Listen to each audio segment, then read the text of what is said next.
예, 신명기 14장 22절에서 29절 말씀입니다.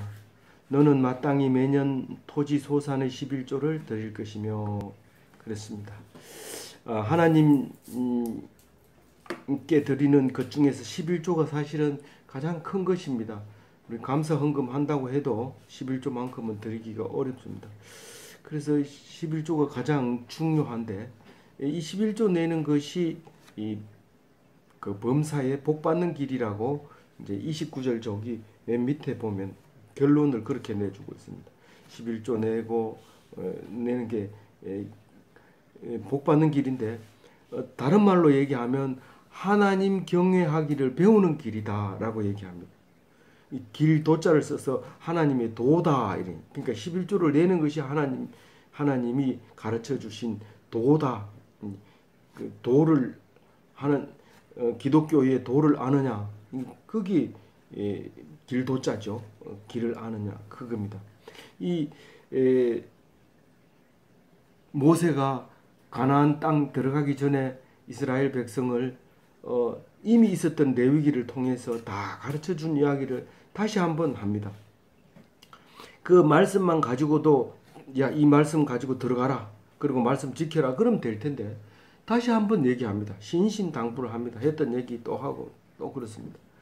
참 그걸 보면요. 지금 우리가 얼마나 안 듣고 있다는 것을 압니다. 실제로 또 그대로 안 돼요. 들어가 가지고 전혀 이 신명기를 실천하지 않는 것을 볼 수 있습니다. 거의 실천 안 합니다. 거의 다 대부분. 그리고 언제 그것을 알아요? 실천 안 했다는 것을? 바벨론 포로에 가서 그때 했으니까 적어도 900년 지난 뒤에 망하고 난 뒤에 하나님이 이런 말씀을 했구나. 우리가 안 했구나. 이런 거를 이제 알게 됩니다. 그래서 바벨론 포로에 가서 이제 글씨를 써가지고 이제 배워서 오죠. 근데 바벨로니아 글자가 그때만 하더라도 세기 문자로 해가지고 그렇게 다양하게 글을 쓸 수가 없습니다. 그냥 거의 그림 문자처럼 이렇게 표시를 해놓고 지금도 이해하기 어려운 문자들이 많은데 그럼에도 불구하고 그때 성경이 완성이 됐다고 얘기를 하고 있는 거예요. 그전에는 수없이 이 얘기를 많이 입으로 전해오고 또 양피지에 써서 그 의미를 적어오고 그렇게 했지만 그렇게 망하고 나서 이 말씀이 있었다는 사실을 알게 됩니다. 가나안 들어가기 전에 그 광야에 살면서 전했던 것을 다시 한번 얘기했구나. 모세가 그렇게 하고 우리가 기억을 하게 되는 것이죠. 근데 11조를 언제 드리냐? 우리는 매달 월급에서 11조를 드립니다. 그런데 여기는 매년 수입을 드리도록 되어 있습니다. 농경사회이기 때문에 농사를 지어서 드려야 되기 때문에 드립니다. 그러다가 이제 농사가 복잡해지니까 이제 맥추감사절이라 해서 상반기 한번 하고 또 하반기 추수감사절 한번 하고 이렇게 이제 절기를 드리게 됩니다. 어쨌든 모세가 선포하는 것은 매년 수입을 드려라. 그래서 매년 앉아서 양을 갖다 놓고 제일 처음에 한 마리 그 제물로 떼내고 그 다음에 지팡이를 놓고 그 위를 넘는 거 숫자 하나씩 넘게 하고 10번째 양을 또 떼내고 이렇게 해서 10분의 1을 하나님께 드리는 그렇게 하도록 되어 있었다는 것을 알게 됩니다. 사실 이 11조가 신앙생활에서 가장 큰 것은 사실입니다. 근데 우리가 아까 찬송 부른 것처럼 그럼에도 불구하고 목회자들은 11조 내라고 하는 것이 겁이 나고 또 교인들도 11조 내라고 하는 것을 제일 겁내고 그렇게 하고 있죠. 그런데 오늘 말씀을 읽어보면 나오지만은 그 11조라고 하는 것은 사실 11조를 드리는 것은 100% 다 드렸다고 인정하고 있는 거죠. 내 것은 하나도 없다는 뜻으로 11조를 드리는 겁니다. 그래서 그거를 11조를 안 드리면 어떤 일이 있느냐 하면 내가 얼마나 받은지를 몰라요. 얼마나 받았고 얼마나 풍성한지 그걸 모르는 거예요. 그래서 하나님 앞에서 그것을 계산합니다. 계산해서 정확하게 계산해서 그것을 감사하고 그리고 그걸 어떻게 하라고 그랬어요? 여기 뒤에 보면 즐거워해야 돼. 하나님 앞에서 그 11조를 갖다 놓고 온 식구가 모여서 그것을 먹으면서 감사하는 거예요. 하나님이 무슨 11조를 먹겠어요. 근데 그거를 모여서 11조를 먹으라, 식구들과 함께 기쁨으로 먹는 것이 하나님께 드리는 거다라고 얘기를 합니다. 23절 다시 한번 읽어볼게요. 내 하나님 여호와 앞 곧 그 여호와께서 그의 이름을 두시려고 내 곡식에 포도주와 기쁨의 11조를 먹으며 또 내 소와 양의 처음 난 것을 먹고 내 하나님 여호와께 항상 배울 것이니라. 그 11조를 드리는 항목에 대해서 이제 쭉 나와 있습니다. 반드시 성전에서 드려라. 성전이 뭐라고 해놨어요? 여호와께서 그의 이름을 두시려고 택하신 곳이 성전입니다. 광야 40년 동안에는 그 법궤 위에 시언자에 앉아 있고 나중에는 그것을 계속 안 지키다 사사기 지나가지고 이제 다윗 왕 때 와가지고 비로소 그것을 모셨고 솔로몬이 왔을 때 그니 성전을 지어서 성전에다가 이제 넣음으로써 명실공히 이제 긴 세월을 그 자리에 있게 됩니다. 그렇지만 또 남북이 갈라지면서 남쪽 유다만 그 성전을 섬기게 됨으로써 진정한 이스라엘 백성은 하나님을 제대로 섬기지 못하게 된 이유가 됩니다. 그렇지만 사실 택하시려고 두신 그 곳은 이제 뒤에도 나오지만 멀면 못 가잖아요. 멀면 못 가니까 그러면 택하려고 두신 곳은 여러 곳이 있어야 된단 말이에요. 여러 곳이. 그래서 이제 여러 곳을 두게 되는데 그 솔로몬 성전이 망할 때까지, 그러니까 바벨론에게 망할 때까지는 성전 하나로 오직 정통을 이어왔어요. 그러니까 북이스라엘 지파 중에서 단지파 같은 경우는 굉장히 멀리서 와야 되기 때문에 거의 불가능합니다. 그래서 나중에 이제 그 북이스라엘은 단에다가 하나 놓고 또 남쪽에다가 하나 놓게 되죠. 그 두 개의 성전을 우상을 놓고 예루살렘으로 못 가도록 이렇게 막아버리는 일이 생깁니다. 어쨌거나 여호와의 이름을 두시려고 하는 곳이 여러 곳이 생깁니다. 그러다가 예수님이 오셔가지고는 이제 교회가 하나님이 이름을 두신 곳이다. 그래서 오랫동안 1500년 동안 그 성당에서만 이제 하나님이 계시는 줄 알았는데 이제 종교 개혁이 일어나면서 이제 교회가 많이 이제 생기게 되고 교회가 많이 생기면서 또 한 이제 만인 제사장이라고 해서 누구든지 하나님 앞에 예배 드릴 수 있다. 그래서 가정에서도 예배 드리게 되고 나중에는 이제 내 몸된 그리스도의 몸된 교회가 내 몸이다.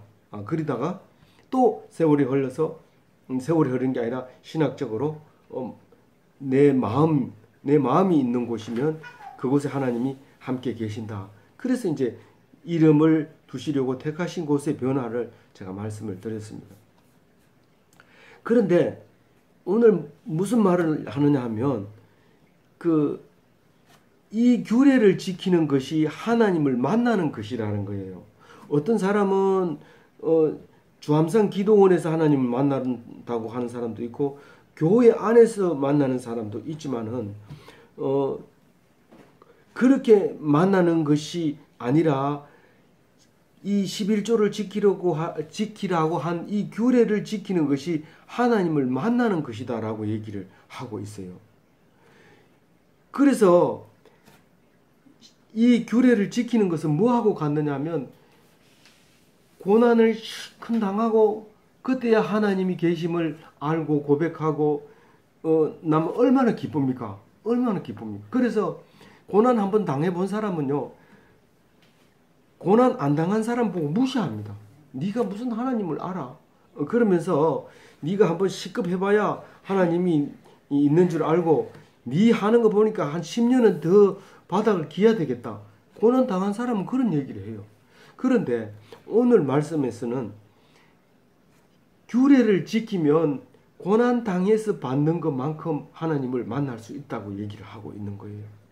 그래서 그 하나님을 만나는 고난만이 자랑할 것이 아니다. 오히려 부끄럽게 생각해라.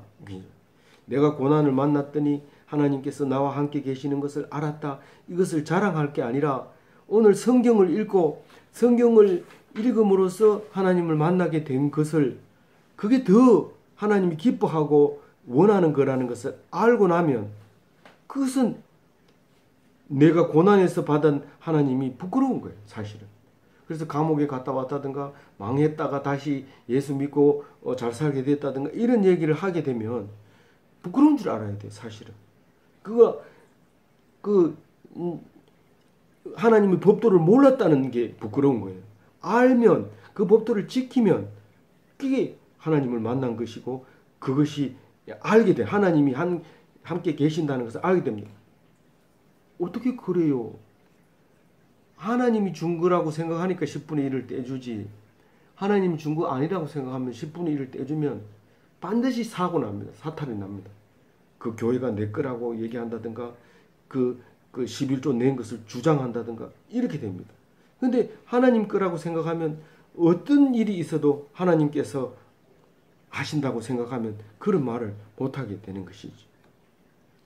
그래서 하나님은 잘 살기를, 우리가 잘 살기를 기도하고 있지, 탕자가 되어서 막 그래가지고 회개하면, 탕자가 돼가지고 회개하고 돌아오면 하나님은 얼마나 기뻐합니까?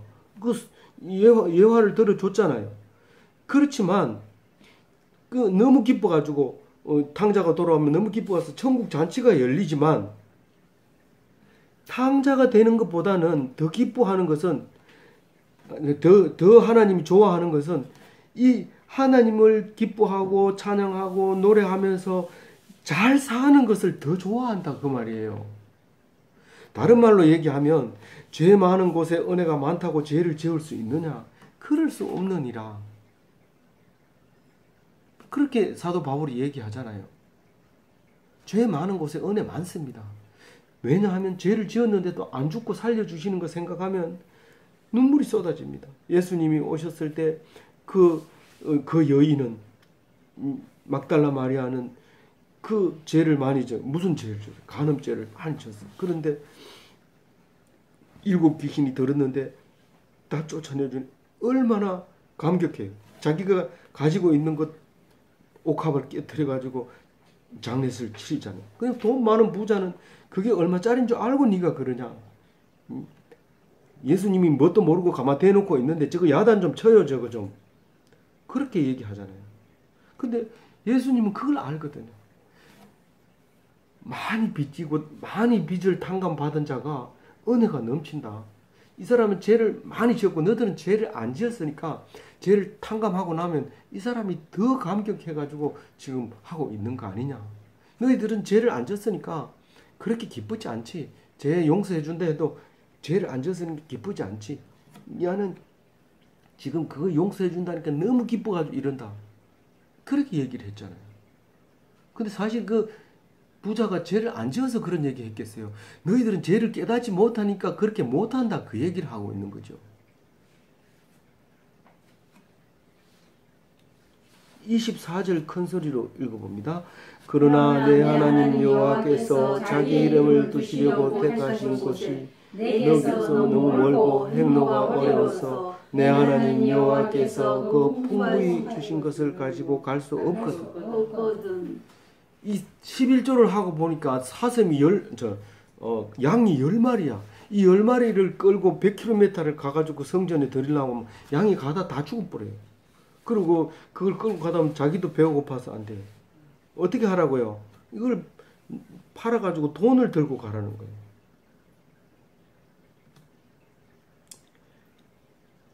그래서 맨 처음에는 예루살렘 교회가 있었지만 나중에 가정교회, 예수 그리스도의 성전, 그리고 우리의 마음속에 하나님이 계신다게 이렇게 이제 변화가 되어 오지요. 그래서 성전이 그럼 뭐냐? 성전이 도대체 그럼 뭐 처음부터 없어버리지 왜 자꾸 이렇게 발달하게 만드냐? 성전이 발달, 이걸 갖다 성전의 점진성이라고 얘기하거든요. 성경의 점진성, 성경의 점진성이라고. 이 창세기부터 이렇게 오면서 예수 그리스도까지 오면서 이렇게 없었던 이야기를 계속 예수님이 이렇게 하게 됨으로써 그것을 말하고 있는데 처음부터 하나님은 너희 마음속에 있다. 그리고 예수 그리스도가 올 텐데 믿는 사람은 산다. 그 얘기는 처음부터 했어요. 했지만은 그렇게 했으면 좋았을 텐데 왜 구약 어려운 걸 자꾸 읽게 해요. 이 마음속에 뭐가 있어야 돼요. 마음속은 눈에 안 보이잖아요. 보이는 걸 하려고 성전을 처음부터 만들어주고 우리에게 보여주는 거예요. 그래서 이 성경을 읽지 않으면 안 되는 거예요. 이 성경 안 읽어도 착하게 살면 되지 뭐.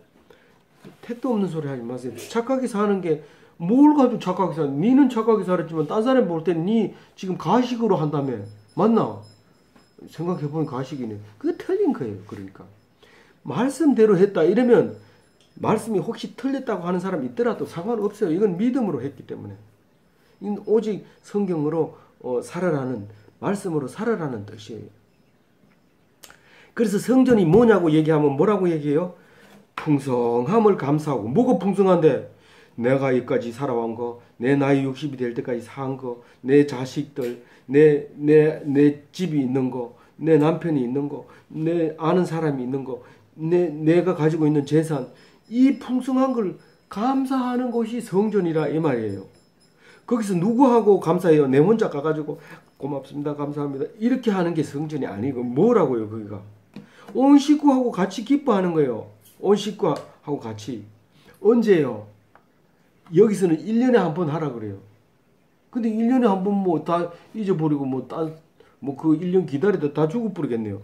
1년에, 여기서는 1년에 한 번 11조를 그렇게 하라는 건데 11조를 가지고 즐기라는 거고 기뻐하라는 거고 감사하라는 거고 같이 어울리라는 건데 지금 세월이 1년에 한 번 하는 농경사회가 아니잖아요. 그러면 월급 받으면 매월 한 번 그래야 되죠. 그럼 매월 그러면 한 달에 한 번만 교회 가면 돼요? 안 돼요. 일주일에 한 번 가야 돼요. 그 일주일에 한 번만 가면 돼요? 아니요. 수요일도 가야 되고 금요일도 가야 돼요. 그럼 수요일, 금요일, 주일 이러면 세 번만 가면 돼요. 안 되면 매일 새벽 기도도 가야 돼요. 그럼 새벽 기도만 가면 이제 착한 교인이에요? 안 돼요. 안 돼요. 매일 말씀을 묵상하고 쉬지 말고 기도하고 범사에 감사하고 그래야 돼요. 그럼 돼요. 그럼 된다. 그럼 돼요. 그래 합니까? 그러면 됩니다. 그래 하면 됩니다. 이제 그 얘기를 하는 거. 그래서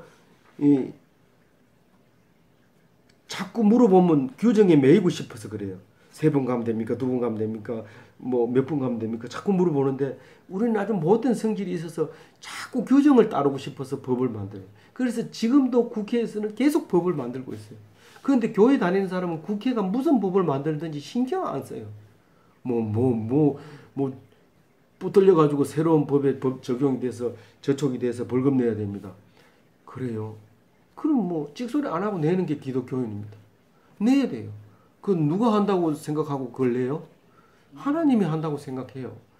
하나님이 언제부터 그렇게 얘기를 했어요? 질서를 따르라는데 그 전쟁은 하나님께 속한 것이라고 그랬잖아요. 그리고 너를 지배하는 사람을 하나님 허락 없이 지배하는 사람을 준 적이 없다고. 우리 지배하는 사람, 그 사람 날 때 내보다가 공부 못했고 그런데 꼭 내가 그 사람 말 들어야 돼요. 날 때부터 그랬지만 나는 처음부터 준비해 놓았어. 네가 오해할까봐 내가 그렇게 했어. 찍소리 하지 말고 들어. 그만 자존심 상해가서 얼굴을 보면 알죠. 막 얼굴이 푸르락 하면서 막 눈알이 막 빙글빙글 돌아가면서 억지로 참는 거예요. 그래야 돼요. 그게 기독교인이에요. 니 왜 그렇게 참는데? 니 힘이 약하나 한번 해보래. 그래도 유혹에 넘어가면 안 돼. 참아야 돼. 끝까지. 지난번에 못 참고 한바탕 했는데 어떻게 해요? 지나간 거 신경 쓰지 말고 지금 말이에요. 지금. 앞으로도 지금은 내가 참을 수 있는데 앞으로는 그럴지 모르겠는데 못 참을 것 같은데 앞으로 신경 쓰지 말고 지금 얘기해. 지금, now, 현재, 이제, 오늘. 그게 중요하죠. 그래야 맨날 묵상하지. 오늘 다 했다고 내일 어제 했잖아 이러고 오늘 안 하고 이러고 내일 해야지. 이러면 안 돼요. 돼요 안 돼요? 안 돼요. 어제 했으니까 오늘 안 한다. 안 되고 내일 할게요. 오늘 안 하고 안 돼요. 오늘 하라고요. 오늘. 그래서 매일 성경이고 매일 묵상이고 그런 거예요.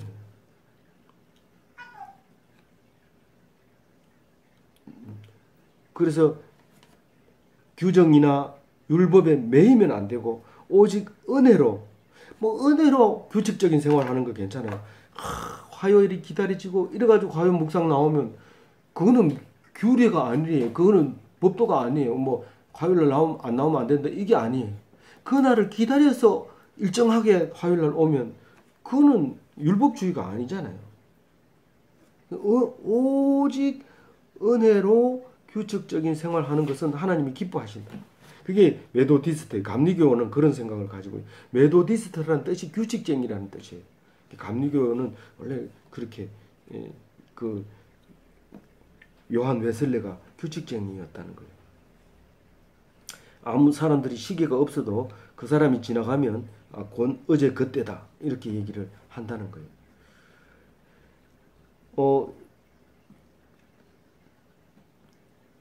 그런데 교회가 너무 멀어가지고 11조 못 드렸어요. 말이 돼요, 안 돼요? 어떻게 하다 보면 시간이 넘어가가지고 지난달에는 11조 못했어요. 돼요, 안 돼요? 지난달에 했든지 지난달에 못했으면 이번 달에 두 개 합해가지고 하고 또 지금 못했으니 내년부터 할게요. 그런 거 소용없고 지금 계산할 수 있으면 계산해가지고 하라는 거예요.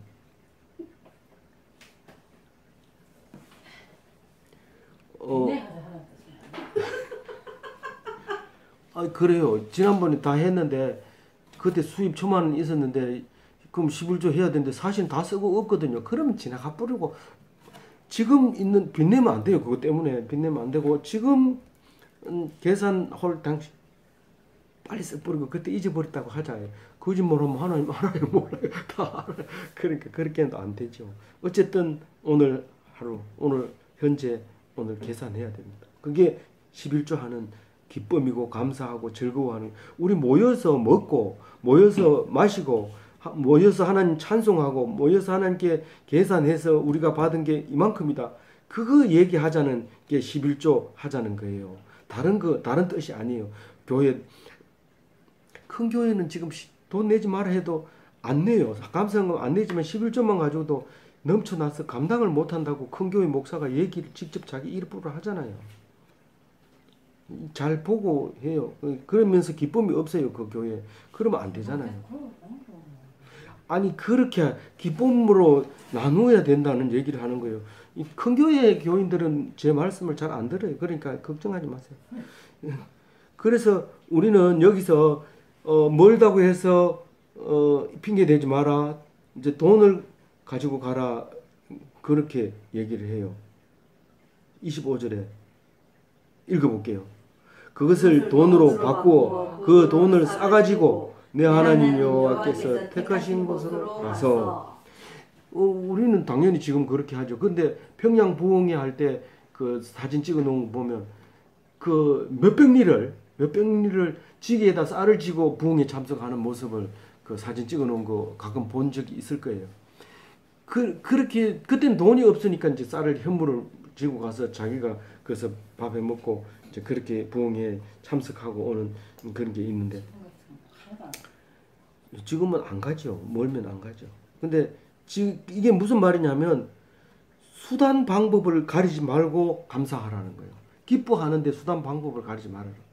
기쁜데 그 기쁨을 나누기 위해서는, 그래서 최신 수단을 이용해서 하나님께 감사해요. 그래서 감사할 때 우리 식구 하나는 서울에 있고 하나는 대구 있고 하나는 저기 다른 데 있는데 어떻게 그거를 11조 드릴 때 일일이 오라고 해요. 오라고 못하면 문자 보내, 카톡해. 그래가지고 하나님이 주신 거 결산해. 우리는 올해 이만큼 재산을 벌었는데 감사합니다. 그럼 10분의 1은 오늘 먹어도 되겠구나. 그러면 내 오늘 뭐 반지 하나 해도 돼요? 목걸이 하나 해도 돼요? 그렇게 10분의 1을 가지고 하나님 앞에서 기뻐하는 데 써야 돼요. 그걸 저축하자 이래가지고 도둑 맞지 말고 10분의 1은 혼 식구가 모여서 기쁨으로 그렇게 써야 된다. 이게 법이에요. 이거 기독교인의 법이기 때문에 안 지키면 어떻게 돼요? 하나님을 모르는 거고 못 만난 거고 하나님이 주는 기쁨을 놓치고 있는 거예요. 예, 이제 그래서 문자 보내고 이메일 보내고 전화하고 동영상 보내고 동영상 통화하고. 그 뭐 어떤 사람은 야 경박하잖아. 그래도 좀 이래 좀 그래도 정성을 들여서 드리는 뭐 그런 게 있어야지. 11조 드릴 때는 빳빳한 거 은행에 가서 받아가지고 그거 딱 이렇게 해가지고 이렇게 봉투에 새 봉투에 넣어가지고 이렇게 딱 드려야지. 그래 하면 되나? 그래 하면 좋죠. 안 하는 것보다 100번 낫지만 현재 할 수 있는 거, 기쁨을 누릴 수 있는 거를 방법을 아끼지 말고 동원해라. 신문물을 거부하지 마라. 경박하다고 생각하지 마라. 하나님께 기뻐하는 것을 이루기 위해서 그겁니다. 26절 읽어봅니다. 내 마음에 원하는 모든 것을 그 돈으로 사되 소나 양이나 포도주나 독주 등 내 마음에 원하는 모든 것을 구하고 거기 내 하나님 앞에서 너와 내 권속이 함께 먹고 즐거워할 것이며. 소나 양이나 마음대로 사래요. 근데 우리가 11조를 가지고 마음대로 써본 적이 있어요? 교회 내부르고 치우잖아요.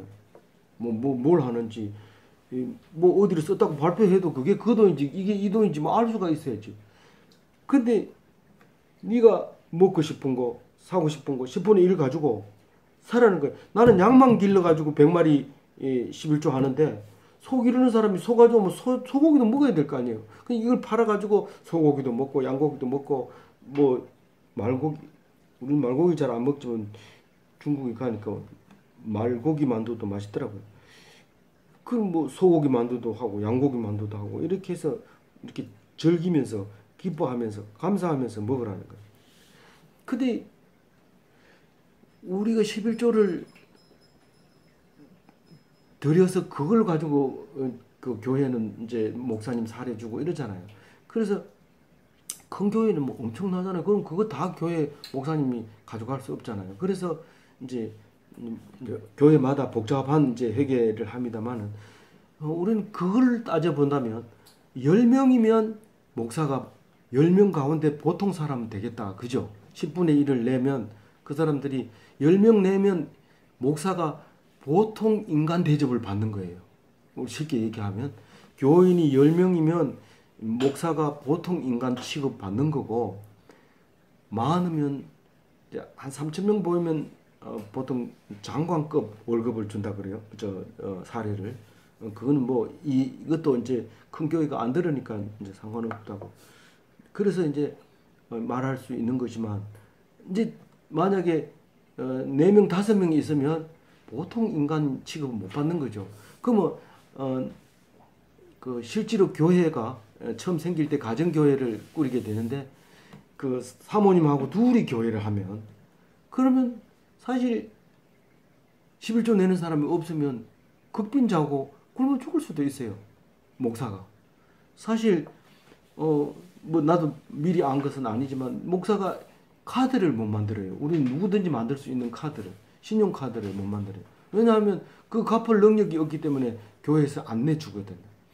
지금 그러니까 학생들에게 신용카드를 발급 안 하는 거나 목사를 신용카드 발급 안 하는 거나 마찬가지예요. 지금은 뭐 세금도 내고 교회에서 정서를 써주면은 이제 발급 받을 수도 있고 이제 법인에서 이제 발급해주면 이제 쓸 수도 있고 이제 이렇지만은 저는 그랬단 말이에요. 그런 이제 사회적으로 안 주면 굶어 죽을 게 이제 그 목사 여기 이제 레위인으로 나오죠. 그래서 원하는 대로 살아 이 말은 먹고 즐기는데 남들이 먹는 거 살 수 있어요. 11조 가지고. 자기 11조 가지고는 먹으려면 좀 골라서 먹을 수 없는데 지금은 돈으로 바꿔 가지고 사서 먹는 거기 때문에 이제 목걸이도 사도 되고 이제 뭐 반지를 사도 되고 뭐 아름다운 속옷을 사도 되고 뭐 상관없어요. 그렇게 이제 살아는. 그리고 누구하고 뭐 그라고 했어요? 레위인 예, 거기 건속. 예, 권속이래. 권속이라고 하면 자기의 딸린 식구를 권속이라고. 지금 단어 자체가 지금 옛날 쓰던 말이라서 그래요. 딸린 식구, 노비까지, 예, 아들, 딸, 손자, 며느리, 예, 그리고 자기 속. 그래서 이 감리교는 이게 권속이라고 하면 자기가 전도했는 모든 식구들을 다 이제 권속이라고도 얘기를 해요. 그래서 한꺼번에 모여서 이렇게 먹는 거예요. 예, 속 식구들하고 모여서 먹죠. 그래서 그 감리교 장로는 자기 속에 있는 그 식구들을 꼭 일주일에 한 번씩 금요일날 만나서 그 이제 교회라는 어떤 것이다. 11조는 어떻게 하고 뭐 헌금은 어떤 종류가 있고 뭐 이런 거를 가르치고 예배는 어떻게 드려야 된다. 그게 다 감리교회는 그 담당 장로가 해요.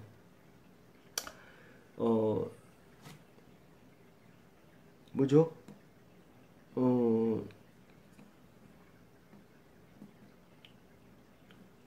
예, 그리고 혼자 먹어도 안 되고 아무나 하고도 먹어도 안 되고 누구하고 먹어야 돼요? 권속들하고만 먹어야 돼. 권속들만 하고 먹고 즐거워해야 된다. 그 감사하는 데 필요한 모든 것은 다 가능하다. 뭐 가지고? 11조 가지고. 27절 읽어봅니다. 내 성을 거주하는 레위인은 너희 중에 분기신이나 기업이 없는 자이나 또한 저버리지 말지니라. 없는 자인이 저버리지 말아라. 오늘 묵상 말씀이죠.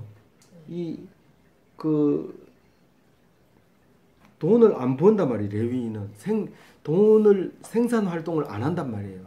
그러니까 그 과부나 고아하고 똑같아요. 그리고 나그네하고 같고 그래요. 이 레위인은. 그러니까 그럼 레위인은 뭐를 해야 돼요? 제사 지내잖아요. 제사 지내고 이렇게 하는데 전에는 제사 지낼 때는 그 양 잡을 때는 오른쪽 뒷다리를 항상 이 제사장에게 줬는데 곡식은 오른쪽 뒷다리가 없잖아요. 그러니까 못 받잖아요. 그러니까 10분의 1을 가지고 저들끼리 먹게 되면 이 레위인은 거지잖아요. 먹을 게 없잖아요. 그렇지만 그 없다고 해서 뺏거나 빌리거나 구걸하는 건 안 돼요. 목사는 없으면 굶어 죽어야 돼요. 근데 하나님 절대로 굶어 죽이지는 않거든요. 근데 그래도 어쨌든 굶어야 돼요. 없으면. 그래야 되는데 누가 챙겨줘요? 권속들이 챙겨주는데 권속이 있는 그 성읍의 레위인은 항상 있어요. 전국적으로 흩어져 있는 레위인은 그 돈을 안 벌고 무의도식하는 그 레위인이 꼭 있어요. 곳곳마다. 그래서 우리가 돈 안 벌고 이렇게 놀고 있는 사람 보고 니 거지냐 이렇게 말하면 안 되고 자존심 세워주고 니가 레위인이구나. 그래 같이 먹자. 그렇게 하고 이제 먹어야 된다고 지금 얘기하고 있어요. 그런데 이제 세월이 변하면서 이제 목사가 11조로 이제 생활을 하게 되는데 그러다 보니까 그게 틀린 말은 아니거든요. 왜냐하면 오른쪽 뒷다리를 드려야 되는 거기 때문에 그게 양이 엄청나단 말이에요. 그래서 이게 가나안 땅 들어가 가지고도 그대로 안 지켜집니다. 안 지켜져서 그 저 사사기 제일 끝에 젊은 레위인 있죠. 젊은 레위인은 먹을 게 없어 가지고 굶어 가지고 비실비실하니까 우상지기로 들어가 있어요. 그 우상지기는 그래도 레위족이면 인정해 주잖아요. 그래서 네가 우리 집에 복을 빌어라. 그리고 자기 개인 이 성 안에 한 사람이 필요한데 이거는 이제 거기에 개인 가정에 한 사람을 줍니다. 근데 그것을 보고 단 지파가 단 지파가 이동할 때 원래 분배받은 것은 중부 서쪽 지중해 쪽을 분배받았는데 거기서 결국은 못 견디고 제일 북쪽으로 올라가게 됩니다. 제일 북쪽으로 올라가게 되는데 그 북쪽에 그 땅을 정탐하러 갔다 오는 사람한테 갔다 오는 사람이 그 집에 들렸다가 그 우상지기를 보고 나중에 쳐들어가면서 붙들어 가지고 갑니다. 가면서 그 집의 우상을 다 이제 훔쳐 가지고 뺏어 가지고 그렇게 갑니다. 불쌍하죠. 레위인이 그러면 아무도 레위인 안 할라 하겠죠. 근데 똑같은 시기에 똑같은 레위인이 하나 있었는데 나이 많은 부자 기득권을 절대로 안 뺏깁니다. 한번 제사장 해놓으면 절대로 안 내놓습니다. 그 제사장은 수입이 많으니까 첩이 굉장히 많아요. 그런데 뭘 첩이 대접 안 해준다고 도망가 버린 거를 그 붙들러 처갓집에 가가지고 그 첩을 데리고 오는데 장인 어른이 고마 하룻밤 더 있다 가라, 하룻밤 더 있다 가라 해가지고 좀 늦었어요. 좀 자기 일을 지금 못할 형편이. 그래서 할 수 없이 이제 늦지막히 해서 늦게 출발해가지고 오다가 그만 중간에 하룻밤 자게 됐어요. 그 첩하고 둘이서 이제 그 마을로 들어갔더니 이 동네가 그냥 안 놔두고, 이 동네가 잘 사던 동네, 엄청 잘 사니까 동성연애를 좋아하는 동네예요. 그래서 그 레위인이 들어가니까 레위인 잘 생겼네. 그러면서 야 레위인 한번 뭐 우리 오늘 저녁에 놀아보자. 이러니까 그 누구예요? 누구 집에 들어갔죠? 아니다. 그 집에 들어갔는데 그 노인. 그 집에서 예? 첩의 집이 아니고 첩 데리고 노인 집에 그 천사가 이제 그 문을 닫아버리고 이제 그러니까 그래요. 그래 첩을 내주고 자기는 그냥 이제 문 닫아버린 거예요. 그 첩이 밤새도록 강간당하고 아침에 죽어버린 거예요. 그 문 앞에서. 이 사람은 첩을 내줬으면 뭐 어떻게 됐겠지 이러고 미련 없이 보따리를 들고 집에 가려고 문 앞에 나오다가 그걸 봤어요. 그냥 뚜껑이 열렸죠. 그걸 각을 떼서 12조각 만들어 가지고 각 지파마다 다 보내고 우리가 이런 일을 당했는데 이걸 그냥 놔둬도 되겠느냐. 사실은 11지파에게 보내고 그 베냐민 지파에게 전쟁을 선포했어요. 그래서 그 베냐민 지파가 박살나버리죠. 그리고 한 지파가 사라지게 되는 경지까지 이르게 됩니다.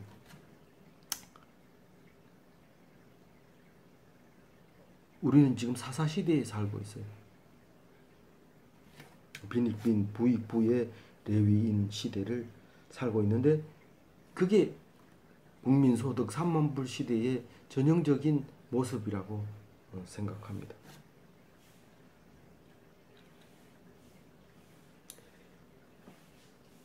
(28절) 읽어봅니다. 매 3년 끝에 그의 소산의 10분의 1을 다 내어 내 성읍에 저축하여. 이 3년 끝에 10분의 1이니까 3분의 1을 말하는 거예요. 3분의 1은 어떻게 하라고요? 저축하라고요. 누구를 위해서? 누구를 위해서? 어려운 자를 위해서. 민가 객가고 가부들을 위해서. 예. 그러니까 교회 수입의 3분의 1은 구제 사업에 사용되어야 된다. 이런 뜻으로 얘기하고 있는 거예요. 29절 읽어볼게요. 너희 중에 분깃이나 기업이 없는 레위인과 내 성중에 거류하는 객과 및 고아와 과부들이 와서 먹고 배부르게 하라. 그리하면 내 하나님 여호와께서 내 손으로 하는 범사에 내게 복을 주시리라. 11절을 통해서 형편이 어려운 자가 배불리 먹게 하라는 거예요. 이게 법이에요. 잘 사는 집에 자꾸 음식 해가지 말고 어려운 사람에게 음식값 받지 말고 또 그래서 배부르게 좀 며칠 굶고 한 끼만 사 먹으러 온 것 같으면 배로 주고 그렇게 배 고픈 자를 분별해서 그렇게 배 고픈 자가 없게 고아도 배불리게 하면 뭐 배불리게 하면 내한테 뭔 덕이 있는데요? 뭔 덕이 있다고 그랬어요? 하나님께서 네. 범사에 복을 주신다. 복을 준다고 그랬어요. 내 손으로 하는 모든 일이 내 손으로 하는 모든 일이 형통하다. 뭐 그렇게 했더니 그 가난한 사람에게 굶은 사람에게 밥을 많이 줬더니 화장실에 가서 변비도 없어져 버리는 거예요. 모든 일이 다 형통해져요. 근데 이게 가장 어려운 거예요. 사실 굉장히 쉬운 것 같지만 굉장히 어려운 거예요. 그리고 그러면서 꼭 우리가 해야 될 과제예요. 이거는 뭐 율법이 아니라 이 규례고 이걸 하면 지키면 복을 준다는 거예요. 범사에 복을 주겠다는 거예요. 망한 뒤에 하나님을 알지 말고 법을 잘 지켜서 망하고 하나님을 알게 되는 만큼 안 망하고 성경을 잘 읽어서 하나님을 아는 것을 더 자랑스러고 기뻐한다는 하나님의 마음을 이해하시고